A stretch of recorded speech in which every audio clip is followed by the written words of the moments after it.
Good afternoon प्यारे बच्चों। आज इतिहास का एक और टॉपिक मैंने आप लोगों के लिए लिया है।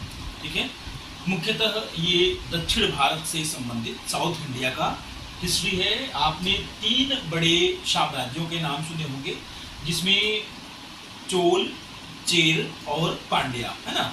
तो आज का मैंने टॉपिक उठाया है चोल साम्राज्य के ऊपर। ठीक है, ये जो है 848 से 1279 तक। ठीक है, देखिए चोल साम्राज्य भी जो है वो मिला जुला के 3 पार्ट में बटा हुआ है। पहले इसको अर्ली चोला से नाम जानते हैं। ठीक है, फिर जो अभी मैं टॉपिक दिखाऊंगा ये इंपीरियल चोलाज है ना। इंपीरियल, इन्होंने अपना साम्राज्य इंडिया और बाहर के देशों में भी बढ़ाया था। और थर्ड वन जो है वो लेटर चोलाज। तो हम बात करेंगे आज के इंपीरियल चोलाज के लिए। ठीक है ना। तो ये टाइमिंग इनका है 848 से 1279। अगर संस्थापक की बात करते हैं तो इसके संस्थापक कौन है, तो विजयालय। और विजयालय को जाना जाता है कि ये कांची के पल्लव के पहले सामंत थे। ठीक है ना, कांची के पल्लव के पहले सामंत थे। इनका वर्किंग जो रूलिंग एरिया है ये 850 से 870 ईस्वी तक है। अब बात करते हैं कि चोल के बारे में हमें सोर्सेज कहाँ से मिलते हैं, स्रोत क्या है जानकारी के लिए। तो मुख्य रूप से 2 स्रोत हमारे पास अवेलेबल हैं। पहला है उस समय के जो शिलालेख हैं, ठीक है, और दूसरे जो बहुत ही बड़ा शंकर जी का मंदिर है, भगवान शंकर का मंदिर है, बृहदेश्वर मंदिर, वहां से हमें इंफॉर्मेशन मिलती है। तो पहला टॉपिक हम देखते हैं शिलालेख। अब शिलालेख क्या है, ये मुख्य रूप से ताम्रपत्र के हैं। ठीक है, और इसका नाम जो है मैंने शॉर्ट लिखा है अंबिल और करंदी, है। ताम्रपत्र को हम अंबिल और करंदी के नाम से, ये तांबे के जो है पतले पतले पत्थर हैं, ठीक है, जिन पे लिखने का काम किया जाता है, इसे हम ताम्रपत्र कहते हैं। ठीक है ना। और दूसरा मिला हमें जानकारी प्रस्तर शिलालेख। जो शिलालेख मैंने बोला ये पत्थर के शिलालेख हैं। इसके अलावा मंदिरों के स्तंभ और दीवारों पे उस समय की इंफॉर्मेशन को इंस्क्रिप्शन में लिखा जाता था। ठीक है ना, उसको मुद्रित किया जाता था। तो जो शिलालेख हैं प्रस्तर के, वो हम कन्याकुमारी शिलालेख के नाम जानते हैं। ठीक है ना, कन्याकुमारी शिलालेख के नाम से जानता है ना प्रस्तर शिलालेख। और ये चोल राजा, उनके शासन और उनके जहाजों के बारे में जानकारी यहाँ से मिलती है प्रस्तर शिलालेख से। ठीक है, 31 और ताम्रपत्र पाए गए हैं जो मुख्य रूप से संस्कृत और तमिल भाषा में लिखे गए हैं। ठीक है, 31। और ये जो है, ये जो ताम्रपत्र पाए गए हैं या शिलालेख पाए गए हैं, ये बता रहे हैं आपको राजेंद्र चोल प्रथम के द्वारा मंदिर में दिए गए ग्रांट या दान को ये प्रदर्शित करते हैं कि मंदिर के लिए उन्होंने क्या क्या ग्रांट दिया था, दान दिया था। अब ताम्रपत्रों पे हमें क्या क्या इंफॉर्मेशन मिलती है, थोड़ा सा हम इसके बारे में यहाँ पे डिटेल हमने दिया हुआ है। देखिए, पहला ताम्रपत्र के बारे में इंफॉर्मेशन है कि अगर ये उत्तरा मेरूर एक ताम्रपत्र है, अभिलेख है, तो उत्तरा मेरूर अभिलेख से हमें ग्रामीण प्रशासन, वहां की कर की वसूली और भू राजस्व की इंफॉर्मेशन मिलती है।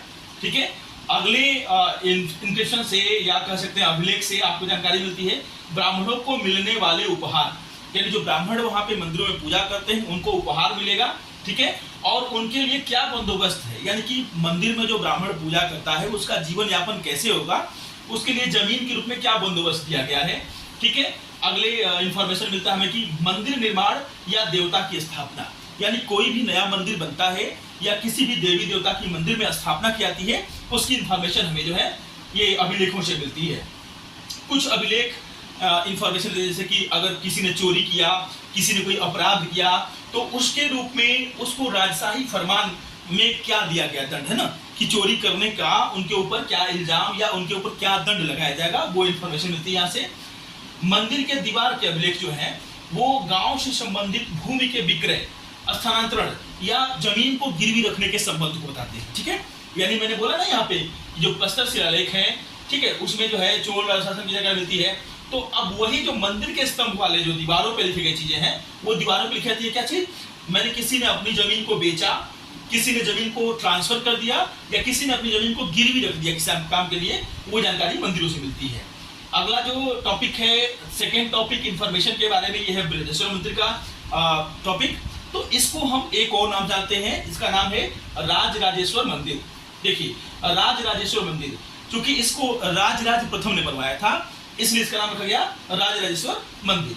तो यहाँ जो मंदिर का प्रवेश द्वार है, उस प्रवेश द्वार को हम गोपुरम के नाम जानते हैं। ठीक है, गोपुरम।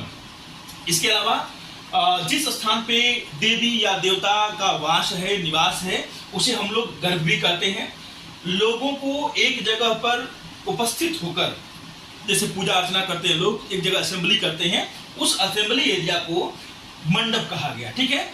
और ये जो मंदिर है बिरेश्वर मंदिर, ये भगवान शिव का मंदिर है और इसको राजराजा प्रथम ने बनवाया था। ठीक है बच्चों, राजराजेश्वर मंदिर द्रविड़ शैली का बेहतरीन उदाहरण है।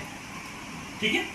और ये जो मंदिर है इसमें एक विमान है। विमान मीन्स एक जो है त्रिभुजाकार आकृति है ना, और उस विमान की जो ऊंचाई है, जिसको शिवाला कह सकते हैं विमान को, है ना, वो ऊंचाई लगभग 66 मीटर है।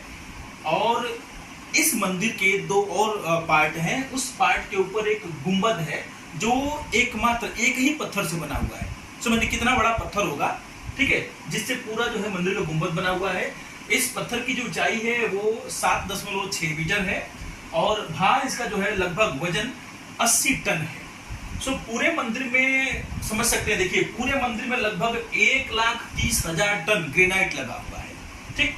सो मंदिर के जो अंदर एक शिव जी का शिवलिंग है जिसकी ऊंचाई लगभग 8.87 मीटर है। और इस मंदिर को यूनेस्को ने वर्ल्ड हेरिटेज साइट, है ना, विश्व की जो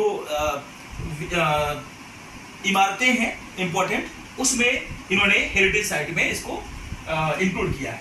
नाउ अब देखते हैं कि चोल वंश के जो प्रमुख राजा हुए या उनका राजनीतिक इतिहास क्या है। तो जैसा कि मैंने पहले बोला कि इसकी स्थापना जो है विजयालय ने की थी।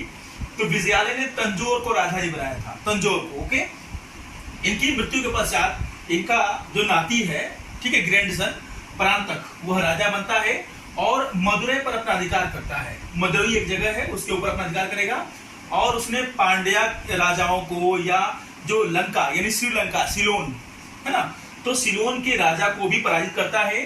11वीं शताब्दी तक यह वंश अपने मैक्सिमम हाइट पे, चरम पे पहुंच जाता है। और इनके जो प्रमुख राजा हैं इसमें मुख्य रूप से जो है राजराज प्रथम और राजेंद्र चोल, ये दो प्रमुख राजा हैं। बात करते हैं पहले राजा की, राजराज प्रथम की। सो ये एक महान योद्धा है जिन्होंने चेरा और पांड्या को पराजित किया। इसके अलावा मैसूर, त्रावणकोर और कुर्ग को भी अपने अधिकार में लिया। केरल जो समुद्री एरिया है, तट वाले एरिया है, केरल हो गया, या जो है आइलैंड हो गया, श्रीलंका, है ना, मालदीव, इनके रास्ते इन्होंने अपने कंट्रोल में इसको किया। और इस रास्ते से इन्होंने पश्चिमी एशिया के देशों तक व्यापार किया। व्यापार में मुख्य रूप से इन्होंने जो है अपने यहाँ से एक्सपोर्ट किया सामान। तो एक्सपोर्ट करने सामान में टेक्सटाइल हो गया, है ना, मसाले हो गए और कीमती पत्थर जो है इन्होंने सेंड किया। दूसरे राजा की बात करते हैं, राजेंद्र चोल की। यह राजराज प्रथम का पुत्र है ना, और इसके इन्होंने जो है बंगाल पे विजय हासिल की। बंगाल के शासक महिपाल को इन्होंने परास्त किया था। देखिए बंगाल का जो एरिया है वो गंगा नदी के किनारे है। ठीक है, मैं बात कर रहा हूँ साउथ इंडिया की।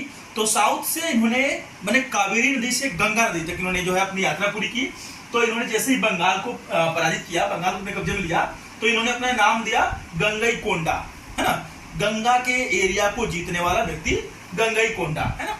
सो इन्होंने गंगईकोंडा चोलापुरम को अपनी राजधानी बनाई, और जो कि आज तमिलनाडु के नाम से लोग जानते हैं। ठीक, इन्होंने जो है जैसे मैंने बोला कि इनके पिताजी ने जो है पश्चिमी एशिया तक व्यापार किया।